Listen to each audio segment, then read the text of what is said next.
రాష్ట్ర సమితిగా మారిన విషయం మీ అందరికీ తెలిసిన విషయమే. మరి భారత రాష్ట్ర సమితిగా మారిన తర్వాత ప్రభుత్వం తన యొక్క పరిపాలనను 10 సంవత్సరాల పాటు సజావుగా కొనసాగించింది. 2023లో పూర్తి స్థాయిలో డిసెంబర్లో అధికారాన్ని కోల్పోయింది బీఆర్ఎస్. అధికారాన్ని కోల్పోయిన తర్వాత 16 నెలల కాలంలో కాంగ్రెస్ పార్టీ యొక్క అణచివేత ధోరణి, ఏది కుట్ర కుతంత్రాలు, దాంతోపాటు అనేక రకాలైన ప్రజా వ్యతిరేక నిర్ణయాలను తీసుకుంటూ ప్రజలను అవస్థలను పెడుతున్న దృశ్యాలను కూడా మీరు విన్నారు. ఎస్, మరి తెలంగాణలో ఏం జరుగుతుంది? తెలంగాణలో నిన్నలో కవులు, కళాకారులు, గాయకులకు సంబంధించిన అవమానాన్ని కూడా నేను బయటపెట్టే ప్రయత్నం చేస్తాను. అయితే చాలామంది ఒక మాట మాట్లాడుతున్నారు. ఒకసారి మీకు కొన్ని అంశాలను మాత్రమే చూపించే ప్రయత్నం చేస్తా. ఈ అంశాలను బేరు చేసుకుని భారత రాష్ట్ర సమితి, తెలంగాణ రాష్ట్ర సమితి ఒక ఉద్యమ పార్టీకి వెన్నుదన్నుగా నిలవాల్సిన అవసరం ఎందుకు వచ్చింది? దాదాపుగా సభా ప్రాంగణంలో 100కు పైగా వ్యక్తులతోని 100 బయట్లు కొట్టింది వైఆర్టీవీ. ఇగో ఈ చెయ్యి నొప్పితోనే భయంకరంగా, ఇప్పటికి ఇది చాలా భయంకరంగా నొప్పి ప్రారంభమైంది. ఎందుకు ఇంత సాహసం చేసినా అనేది కూడా నేను చెప్తాను. ఒకసారి మీరు చూడండి, నిన్న కల్వకుంట్ల చంద్రశేఖరరావు గారి మీటింగ్కు సంబంధించిన దానికంటే ముందు మనం ఏం చేసినామో కూడా ఒకసారి చూపించే ప్రయత్నం అయితే చేస్తాం. దాని తర్వాత అసలు వాస్తవాలు ఏంటి అనేది కూడా మీకు చెప్పే ప్రయత్నం అయితే నేను చేస్తా. ఎందుకు ఏంటి అనేది కూడా మీరందరూ కూడా ఆలోచించాలి. ఇక్కడ 4 బైట్లు ఉన్నాయండి, ఒక్కొక్కటిగా నేను చెప్పే ప్రయత్నం అయితే చేస్తా. దాంతోపాటు 5, 6, 7, 8, 9, 10, 11, 12, 13, 14, 15, 16, 17, 18,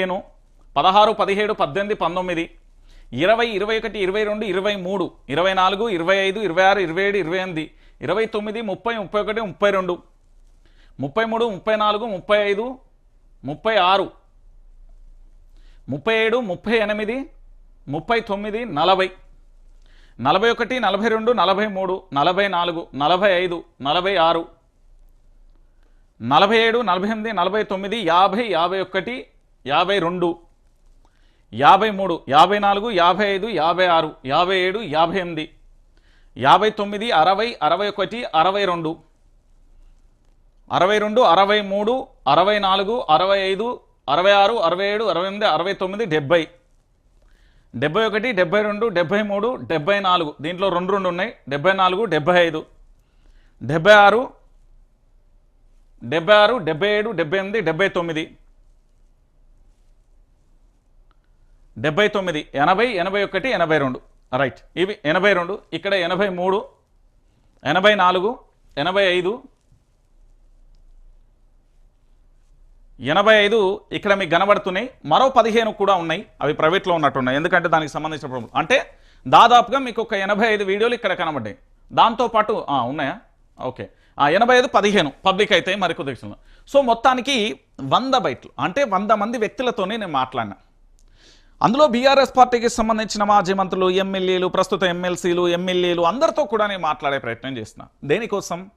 బీఆర్ఎస్ పార్టీ రజతోత్సవ సభకు సంబంధించి ప్రజలు ఎన్ని లక్షల మంది వస్తారు, బీఆర్ఎస్ పార్టీ రజతోత్సవ సభలో ఎలాంటి టెక్నాలజీని వాడుతున్నారు, దాంతోపాటు గ్రీన్ మ్యాట్తో పాటు చైర్లు ఎందుకు వేస్తున్నారు, 10 లక్షల మజ్జిగ 10 లక్షల వాటర్ బాటిళ్లను వేస్తున్న తరుణం సభా ప్రాంగణం పైకి ఇతర రాష్ట్రాలకు సంబంధించిన వ్యక్తులు ఏమైనా వస్తారా, ఇక్కడి వ్యక్తులే ఉంటారా, దాంతోపాటు తెలంగాణకు సంబంధించిన బతుకమ్మ కానీ, తెలంగాణ అమరవీరుల స్మారక చిహ్నం కానీ, తెలంగాణ తల్లి విగ్రహం విషయంలో కానీ అడిగిన, దాంతోపాటుగా కాంగ్రెస్ పార్టీ అంటే పూర్తి స్థాయిలో తెలంగాణ రాష్ట్ర సమితికి భారత రాష్ట్ర సమితికి మధ్య రజతోత్సవం జరుగుతుందంటుంది. దాని మీద మీ కామెంట్ ఏంటి? 15 నెలల పాలనకు సంబంధించి ప్రజలందరైతే పూర్తి స్థాయిలో వేసారుపోయిన పరిస్థితి కనబడుతుంది. మళ్ళీ కేసీఆర్ రావాలనే నినాదం ప్రజలలో బలంగా వినబడుతుంది. అప్పటి ప్రభుత్వానికి సంబంధించి పూర్తి స్థాయిలో కూడా సంక్షేమ పథకాల విషయంలో కానీ ఇతరత్ర ప్రజలందరికీ కూడా గత ప్రభుత్వమే నచ్చింది. ఇలా రకరకాలుగా నేను చెప్పుకుంటూ వెళ్ళే ప్రయత్నం చేశాను. సో ఈ ప్రశ్నలన్నీ కూడా నేను స్వయంగా కూడా బీఆర్ఎస్ పార్టీకి సంబంధించిన నేతలను, శ్రేణులను కూడా నేను అడిగిన పరిస్థితి కనబడతాను. ఇక్కడ 10 ఉన్నాయట, మొత్తం 100 వీడియోలు. 100 వీడియోలు అంటే దాదాపుగా 3 రోజుల సమయంలో పూర్తి స్థాయిలో కూడా అక్కడే ఉండి ఈ చెయ్యి నొప్పితోనే భయంకరంగా కూడా నేను అక్కడ వాస్తవాలను తెలంగాణ సమాజానికి చూపెట్టే ప్రయత్నం చేశాను. సరే, మొత్తానికి నిన్న సభ హిట్, దాంట్లో ఎలాంటి డౌటు లేదు. వాళ్ళు ఆశించిన స్థాయి కంటే ఎక్కువ వచ్చిళ్ళు. 3 లక్షల చైర్లు వేసిళ్ళు, 3 లక్షల చైర్లు కూడా నిండిపోయిన పరిస్థితి కనబడింది. సభా ప్రాంగణంలోకి రాకుండా ప్రభుత్వానికి సంబంధించిన అధికార పార్టీ ఎలాంటి దుశ్శాసన చర్యలకు పాల్పడిందో మీరు కూడా చూశారు. ఎక్కడికక్కడ బస్సులకు సంబంధించి ఆర్టీఓలను వాళ్ళను వీళ్ళని ఏ రోజు కూడా సక్రమంగా అంటే డ్యూటీలలో అంత వెరిఫికేషన్ చేసిలో నాకు తెలియదు, కానీ నిన్నటి రోజున ఒక్కసారిగా ప్రభుత్వం ఉలిక్కిపడి మేల్కొన్న పరిస్థితి మనం చూసాం. ఇది మీ అందరికీ తెలిసిన విషయమే. దానితో పాటుగా లారీలను అడ్డుపెట్టే ప్రయత్నం కూడా చేశారు, అది కూడా చూసాం. దాంతో పాటుగా రకరకాలుగా ప్రచారం చేసే ప్రయత్నం చేశారు. అయితే ఒక్కొక్క పత్రిక భారత రాష్ట్ర సమితికి సపోర్ట్ చేసిందా? నిజంగా కేసీఆర్ 14 సంవత్సరాల ఉద్యమ నేత గౌరవం ఇచ్చిందా? 10 సంవత్సరాలుగా పనిచేసిన ముఖ్యమంత్రి అంటే మాజీ ముఖ్యమంత్రి గారికి గౌరవం ఇచ్చిందా? కేవలం పూర్తి స్థాయిలో ఆ సభా ప్రాంగణంలో కేసీఆర్ మాట్లాడిన తీరుకు సంబంధించి మనం చూసాం. వాస్తవాలను కేసీఆర్ ఎంత స్పష్టంగా కూడా చెప్పారో కూడా మనం విన్నాం. సో కేసీఆర్కు సంబంధించి ఒక్కొక్క అంశం ఎట్లా జరిగింది అనేది కూడా ఒకసారి మనం చూసే ప్రయత్నం అయితే చేద్దాం. ఎందుకంటే కేసీఆర్ అంటే బ్రాండ్ అనే విషయం అందరికీ తెలుసు. దాంతోపాటు అసలు వాస్తవ కోణం ఏంది అనేది కూడా మనం చూసాం. నిన్న కొన్ని ట్రోల్ అయిన అంశాలను కూడా మనం చూసాం. సో ఇప్పుడు నేనేమంటున్నానంటే మొత్తానికి ఏంది కాంగ్రెస్ పార్టీ ఎలాంటి అంశాలను క్రోడీకరించి పూర్తి స్థాయిలో వాళ్ళు ప్రెస్ మీట్లు పెట్టి దయ్యాలు వేదాలు వల్ల ఇస్తాయి, మీకు గుర్తుందా?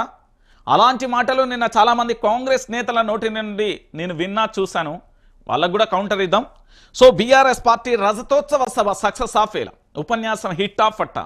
రాజకీయ పార్టీ తన అస్తిత్వాన్ని నిలబెట్టుకుందా? ప్రజలకు నిజంగా కూడా నిలబెట్టిందా? వాళ్ళకు మనోధైర్యాన్ని కల్పించిందా?